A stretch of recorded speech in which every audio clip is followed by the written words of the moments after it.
Hello friends, എല്ലാവർക്കും Android Malayali എന്ന YouTube ചാനലിലേക്ക് സ്വാഗതം. ഈ വീഡിയോയിൽ ഞാൻ നിങ്ങൾക്ക് പറഞ്ഞു തരുന്നത് ഗൂഗിൾ മാപ്പ് ഉപയോഗിച്ചുകൊണ്ട് നിങ്ങൾ നിൽക്കുന്ന പ്രദേശം സമുദ്രനിരപ്പിൽ നിന്നും എത്ര ഉയരത്തിലാണ്, അല്ലെങ്കിൽ നമ്മൾ നിൽക്കുന്ന പ്രദേശത്തിൻ്റെ ആൾട്ടിറ്റ്യൂഡ് എങ്ങനെ ഗൂഗിൾ മാപ്പ് ഉപയോഗിച്ച് നമ്മൾക്ക് മനസ്സിലാക്കാം എന്നതിനെ കുറിച്ചിട്ടാണ്. നമ്മൾക്കറിയാം, നമ്മളെ മലയാളത്തിൽ ടെക്കുകളുണ്ടെങ്കിലും എന്താ പറയുക, ഒരുപാട് ഇപ്പോൾ ഒന്നിക്ക് അവർ മൊബൈലിനെ കുറിച്ചോ അല്ലെങ്കിൽ കമ്പ്യൂട്ടറെ കുറിച്ചോ മാത്രം ചെയ്യുന്നതായിരിക്കും. പക്ഷേങ്കിൽ ഞാൻ ഉദ്ദേശിക്കുന്നത് എൻ്റെ ഈ ചാനലിൽ ഒട്ടുമിക്ക എല്ലാ കാര്യവും ടെക് പരമായി ബന്ധപ്പെട്ടിട്ടുള്ള അല്ലെങ്കിൽ നമുക്ക് പ്രയോജനപ്പെടുന്ന യൂസ്ഫുള്ളായിട്ട് വരുന്ന ഏതൊരു ടെക്നോളജിയും അത് നമ്മൾക്ക് പരിചയപ്പെടുത്തുക എന്നൊരു ലക്ഷ്യം കൂടി ഈ ചാനലിലുണ്ട്. അപ്പോൾ മാക്സിമം അങ്ങനെ ഒരുപാട് വീഡിയോസ് ഞാൻ ചെയ്യുന്നതാണ്. അപ്പോൾ ചിലപ്പോൾ ഇതിന് വ്യൂസ് ഒന്നും കിട്ടില്ല. എന്നിരുന്നാലും നമ്മൾ മലയാളത്തിൽ സെർച്ച് ചെയ്താലും ആർക്കെങ്കിലും ഒരു ആവശ്യം വന്നിട്ട് പെട്ടെന്ന് മലയാളത്തിൽ സെർച്ച് ചെയ്ത് കഴിഞ്ഞാലും ഇങ്ങനെ ഉപകാരപ്പെടുന്ന വീഡിയോസ് വേണം എന്നൊരു ആഗ്രഹം എനിക്കുണ്ട്.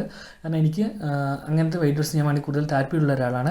അപ്പോൾ അതുകൊണ്ടാണ് ഇങ്ങനത്തെ വീഡിയോസൊക്കെ ചെയ്യുന്നത്. പക്ഷേ ഈ വീഡിയോന് വ്യൂസ് കുറവായിരിക്കാം, എന്നാലും ആർക്കെങ്കിലും ഇത് ഉപകാരപ്പെടുമെന്ന് വിശ്വസിക്കുന്നു. അപ്പോൾ നമ്മൾ നിൽക്കുന്ന പ്രദേശം സമുദ്രനിരപ്പിൽ നിന്ന് എത്ര ഉയരത്തിലാണ് സ്ഥിതി ചെയ്യുന്നതെന്ന് ഗൂഗിൾ മാപ്പ് ഉപയോഗിച്ച് എങ്ങനെ മനസ്സിലാക്കാം എന്ന് നോക്കാം.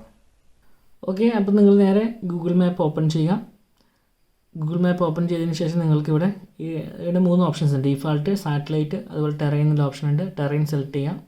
ഓക്കെ, ടെറൈൻ സെലക്ട് ചെയ്തിട്ട് നിങ്ങൾ ചെറുങ്ങനെ സൂം ഔട്ട് ചെയ്യുക. സൂം ഔട്ട് ചെയ്യുമ്പോൾ ഇതേപോലത്തെ ബ്ലാക്ക് ലൈൻസ് ഇവിടെ വരുന്ന കാണാം.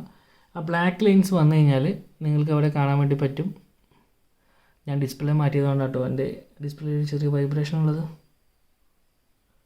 ഓക്കെ, നിങ്ങൾക്ക് ഇവിടെ ആ പോത്താമെന്ന് എഴുതിയ സ്ഥലത്ത് നിങ്ങൾക്ക് 100 എന്ന് കാണാൻ വേണ്ടി പറ്റും. ചെറുങ്ങനെ എഴുതിയിട്ടുണ്ടാവും, കണ്ട 100 മീറ്റർ. ഇവിടെ 100 മീറ്റർ എന്നാണ് എഴുതിയിട്ടുള്ളത്.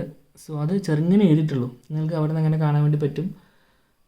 അപ്പം എന്തെങ്കിലും ഒരു ഏരിയ മാർക്ക് ചെയ്ത് കഴിഞ്ഞാൽ അത് വലുതായി കിട്ടണം അങ്ങനെയൊന്നുമില്ല, വളരെ ചെറിയ രീതിയിൽ മാത്രമേ അത് അവിടെ എഴുതിയിട്ടുണ്ടാവുള്ളൂ. ഓക്കെ, അപ്പോൾ ഒന്നുകൂടി കാണിച്ചു തരാം. ഇങ്ങനെ കുറച്ചുകൂടി ബാക്കോട്ട് പോകുമ്പോൾ ഇങ്ങനെ ഒരു ബ്ലാക്ക് ലൈൻസ് വരും, ഉണ്ടല്ലേ? ആ പോത്താം രീതിയിൽ അവിടെ നിങ്ങൾക്കൊരു 100 കാണാൻ വേണ്ടി പറ്റും, 100 മീറ്റർ. ഓക്കെ, ഇനി നമുക്ക് ആനമുടി എടുത്തു നോക്കാം. ആനമുടി ഏകദേശം 2695 മീറ്റർ എങ്ങാനാണ് അതിൻ്റെ ഹൈറ്റ്. നമുക്ക് അവിടെ ഈ പറയുന്ന ഹൈറ്റ് എത്ര കാണിക്കുന്നു നമുക്ക് നോക്കാം. ക്ലിയറായി വരുന്നില്ല, ഒരു മിനിറ്റ് വരട്ടെ. ഇത് കുറച്ച് സമയം എടുക്കും. ഈ ടെറൈൻ മാപ്പിൽ ഓടാൻ വേണ്ടിയിട്ട് നല്ല സമയം എടുക്കുന്നുണ്ട്.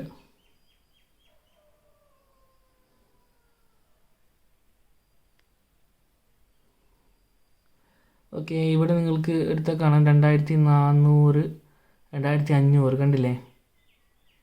2600, 2695 ഈ ആനമുടിയുടെ ഹൈറ്റ്. നമ്മൾ PSCക്കൊക്കെ പഠിക്കുന്നത് ഇപ്പോൾ 2600 മീറ്റർ എന്നുള്ളത് അവിടെ ഗൂഗിൾ കാണിച്ചു തരുന്നുണ്ട്.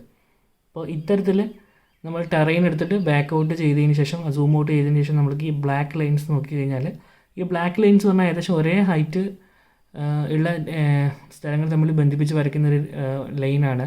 സോ നമ്മൾക്ക് അവിടെ മനസ്സിലാക്കാൻ വേണ്ടി പറ്റും എത്രയാണ് ഹൈറ്റ് എന്നുള്ള കാര്യം. അപ്പം ഈ ഒരു ട്രിക്ക് ഉപയോഗിച്ചിട്ടാണ് ഗൂഗിൾ മാപ്പിൽ നോർമലായിട്ട് നമ്മൾ ഹൈറ്റ് മനസ്സിലാക്കുന്നത്. വേറെ എന്തെങ്കിലും വിദ്യ ഉണ്ടോ എന്നുള്ള കാര്യം എനിക്കറിയില്ല. നിങ്ങൾക്ക് എന്തെങ്കിലും ട്രിക്ക് അറിയാമെങ്കിൽ നിങ്ങൾ ജസ്റ്റ് ഒന്ന് കമൻറ്റ് ചെയ്യുക. ഇനിയിപ്പം കമ്പ്യൂട്ടറിലോ മറ്റുണ്ടോ നോക്കാൻ ഉണ്ടെങ്കിൽ ഞാൻ ഈ വീഡിയോ ഉൾപ്പെടുത്താം. അല്ലെങ്കിൽ എനിക്കറിയാവുന്നൊരു ട്രിക്ക് ഇത് മാത്രമാണ്. സോ എല്ലാവർക്കും മനസ്സിലായെന്ന് വിശ്വസിക്കുന്നു. അപ്പോൾ ഫ്രണ്ട്സ്, എല്ലാവർക്കും ഗൂഗിൾ മാപ്പ് ഉപയോഗിച്ചിട്ട് നിങ്ങൾ നിൽക്കുന്നത് സമുദ്രനിരപ്പിൽ നിന്ന് എത്ര ഉയരത്തിലാണ് എന്ന് മനസ്സിലാക്കാൻ പറ്റിയിട്ടുണ്ടെന്ന് വിശ്വസിക്കുന്നു. അപ്പോൾ നിങ്ങൾക്ക് ഈ വീഡിയോ ഇഷ്ടമായെങ്കിൽ ലൈക്ക് ചെയ്യുക. നിങ്ങളുടെ നിർദ്ദേശങ്ങളും അഭിപ്രായങ്ങളും താഴെ കമൻറ്റ് ബോക്സിൽ രേഖപ്പെടുത്തുക. നിങ്ങൾക്ക് ഇതുപോലുള്ള കൂടുതൽ വീഡിയോസ് ലഭിക്കുന്നതിനായി ഈ ചാനൽ ഇപ്പോൾ സബ്സ്ക്രൈബ് ചെയ്യുക. മറ്റൊരു വീഡിയോയിൽ കണ്ടുമുട്ടും വരെ എൻ്റെ എല്ലാ കൂട്ടുകാർക്കും നന്ദി, നമസ്കാരം.